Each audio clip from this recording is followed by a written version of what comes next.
देखिए, एक महिला बेबी प्लानिंग की ओर बढ़ती है और पीरियड आने वाले होते हैं। पीरियड को 2-3 दिन रह जाते हैं, उसके आस-पास आते-आते उनके मन में एक जिज्ञासा बहुत ही ज़्यादा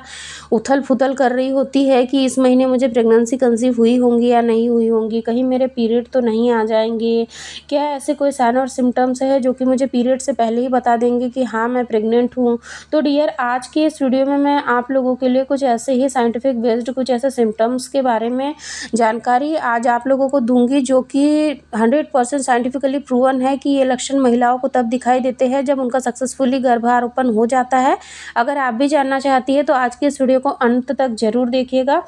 सबसे पहले तो आपको ये जानना बहुत ही ज़्यादा ज़रूरी है कि आपके पीरियड के डेट कितने दिन के हैं, यानी कि आपका पीरियड कितने दिन का है। क्योंकि अगर आपके पीरियड इर्रेगुलर है तो फिर आपको सिम्पटम्स को मॉनिटर करना थोड़ा-सा टफ हो जाएगा, लेकिन अगर आपके पीरियड नॉर्मल है, यानी कि 28 से 30 दिन के अंदर अगर आपके पीरियड आते हैं, तो जो प्रेगनेंसी के सिम्पटम्स है वो आपको पीरियड आने के करीब 2 से 3 दिन पहले, यानी कि पीरियड खत्म होने के 25-26 दिन के आसपास से आपके शरीर में दिखाई देने लग जाएंगे। जो सबसे पहला लक्षण होता है प्रेगनेंसी कंसीव करने का, वो होता है आपके ब्रेस्ट में होने वाला चेंजेस। देखिए, कई बार क्या होता है कि जैसे ही महिला प्रेग्नेंट होती है तो उनके ब्रेस्ट में काफ़ी ज़्यादा चेंजेस उनको देखने को मिलते हैं, यानी कि ब्रेस्ट में हल्का फुल्का सा उभार नज़र आने लग जाता है, वहाँ की नसें थोड़ी सी तनी हुई नज़र आती है, जो येलो रंग का कलर है वो भी चेंज होने लग जाता है, डार्क डार्क सा वहाँ पे दिखाई, यानी कि फिगमेंटेशन टाइप का वहाँ पे दिखाई देने लग जाता है। इसी के साथ साथ ब्रेस्ट में काफ़ी ज़्यादा टेंडरनेस आ जाती है। ब्रेस्ट को हल्का सा टच करे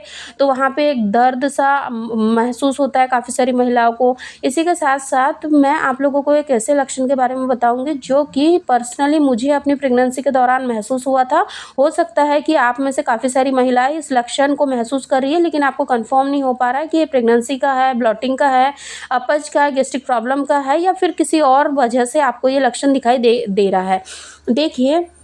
एक्चुअल में होता क्या है, जब आपको प्रेगनेंसी कंसीव होती है तो जो आपका बच्चा होता है वो आपके, यानी कि गर्भाशय में जाकर जब आरोपित हो जाता है, तो जो आपका गर्भाशय है वो आपके नाभि के जस्ट आइट साइड में ही है ना। तो जब आपको बच्चा कंसीव हो जाता है तो आप महसूस करिएगा कि आपको पेट के राइट या लेफ्ट साइड में हल्का फुल्का सा दर्द होगा, और इसी के साथ साथ आपका पेट हल्का सा भारी टाइट सा महसूस होगा। और ये क्यों होता है? देखिए, इसके होने के पीछे जो सबसे बड़ा कारण है वो है प्रोजेस्टेरॉन हार्मोन्स। जब आपकी प्रेगनेंसी कंफर्म हो जाती है, यानी कि आपका गर्भाशय में जाकर आपका बच्चा सक्सेसफुली चिपक जाता है, तो उस वक्त क्या होता है कि आपके शरीर में प्रोजेस्टेरॉन हार्मोन्स बढ़ता है, और ये जो प्रोजेस्टेरॉन हार्मोन्स है ये शिफ्ट हो जाता है आपके बच्चे की ग्रोथ की ओर, यानी कि ये सीधा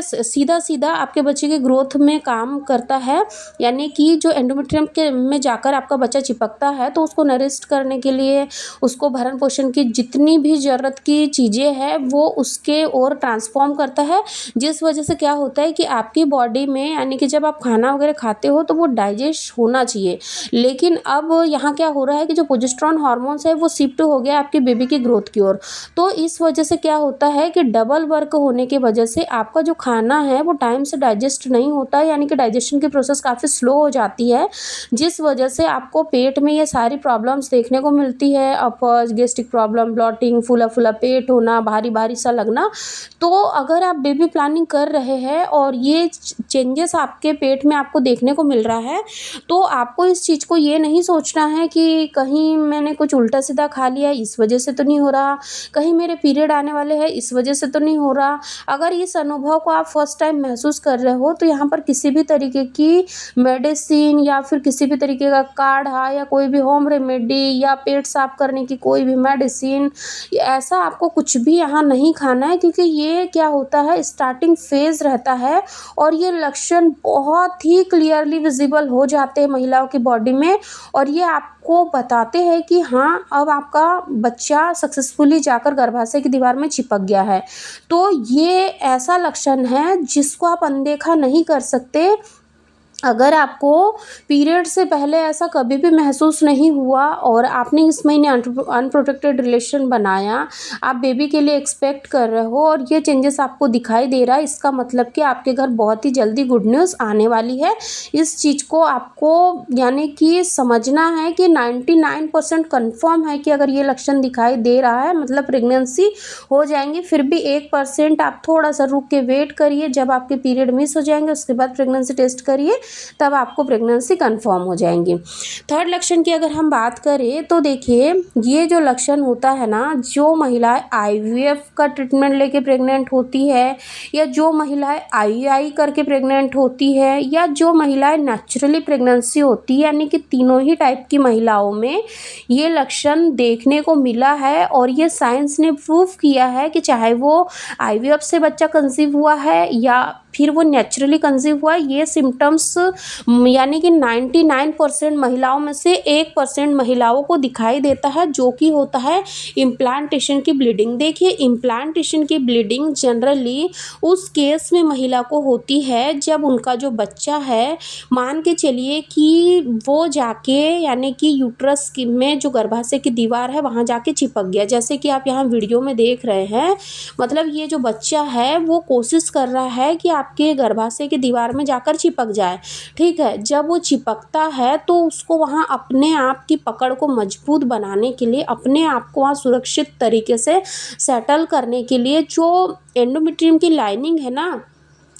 उसको थोड़ा सा कुरेदना पड़ता है ताकि वो वहाँ पर जाकर सेटल हो जाए। तो इसके वजह से क्या होता है कि कुछ कोशिकाएं, कुछ ब्लड वेसल्स रैप्चर होती है यानी कि टूटती है, जिस वजह से कि आपको ये हल्की फुल्की ब्लीडिंग के रूप में बाहर आती है, जो कि हल्की ब्राउन कलर की हो सकती है, हल्की पिंक कलर की हो सकती है या फिर हल्के से गुलाबी कलर की हो सकती है ना। तो इस तरीके की जो ब्लीडिंग होती है वो आईवीएफ के भी केस में देखने को मिलती है और नॉर्मल प्रेगनेंसी कंसीव होती है उसमें भी देखने को मिलती है। लेकिन एक बात यहाँ पर मैं आपको क्लियर कर दूँ कि ये ब्लीडिंग हर किसी महिला को नहीं होती है, कुछ महिलाओं को, कुछ % महिलाओं को ही होती है। इसीलिए आप अगर ये सोच रहे हो कि मुझे ब्लीडिंग कब नज़र आएंगी, तो आपको ऐसा नहीं करना है। हर किसी महिला को ब्लीडिंग नहीं होती है, इस चीज़ को आप समझ लीजिए। कुछ महिला को ही इम्प्लांटेशन की ब्लीडिंग देखने को मिलती है। लेकिन फोर्थ सिम्टम से ऐसा है जो कि ज़्यादातर महिलाओं को देखने को मिलता है, जो कि होता है डिस्चार्ज।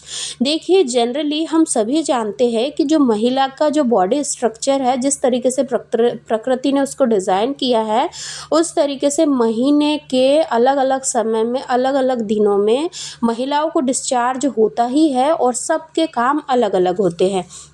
है ना। ओव्यूलेशन का डिस्चार्ज अलग होता है, प्रेग्नेंट होने का डिस्चार्ज अलग होता है और पीरियड आने से पहले का डिस्चार्ज अलग होता है। तो यहाँ पर अब मैं आपको क्लियर कर दूँ कि अगर आप प्रेग्नेंट हो जाते हो तो प्रेग्नेंट होने पर किस तरीके का डिस्चार्ज आपको होगा। तो देखिए, मेनली 2 टाइप का डिस्चार्ज होता है प्रेग्नेंट होने पर। एक होता है हल्का फुल्का सा थिक कलर का, क्रीम कलर का, और एक होता है बिल्कुल पानी जैसा, यानी कि आपको ऐसा लगेगा कि आपको यूरिन लीक हो रही है। यानी कि कई महिलाओं को कंटिन्यूअस फ्लो के साथ डिस्चार्ज होता है और ये जो डिस्चार्ज होता है ना, इसमें किसी भी तरीके की ना ही स्मेल होती है, दुर्गंध वगैरह कुछ नहीं होती है, ना ही इसके होने पर महिलाओं को किसी भी तरीके की इचिंग, बर्निंग वगैरह होती है। हाँ, बट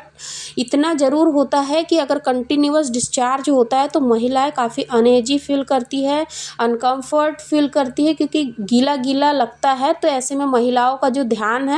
वो पूरा उधर ही जाता है। अगर ऐसा भी आपके साथ हो रहा है तो ये अर्ली प्रेगनेंसी के ही सिम्टम्स है। तो आई रियली होप कि आज के इस वीडियो में आपको ये ज़रूर क्लियर हो गया होगा कि अगर आप भी माँ बनने की तैयारी कर रही है तो प्रेगनेंसी के लक्षण आपको कब से कब तक दिखाई देंगे और किस तरीके से आपको फाइंड आउट करना है कि ये प्रेगनेंसी के ही है या फिर पीरियड आने वाले हैं। वीडियो पसंद आए तो लाइक शेयर ज़रूर कर दें और अभी तक चैनल को सब्सक्राइब नहीं किया है तो चैनल को भी ज़रूर सब्सक्राइब कर दें। धन्यवाद।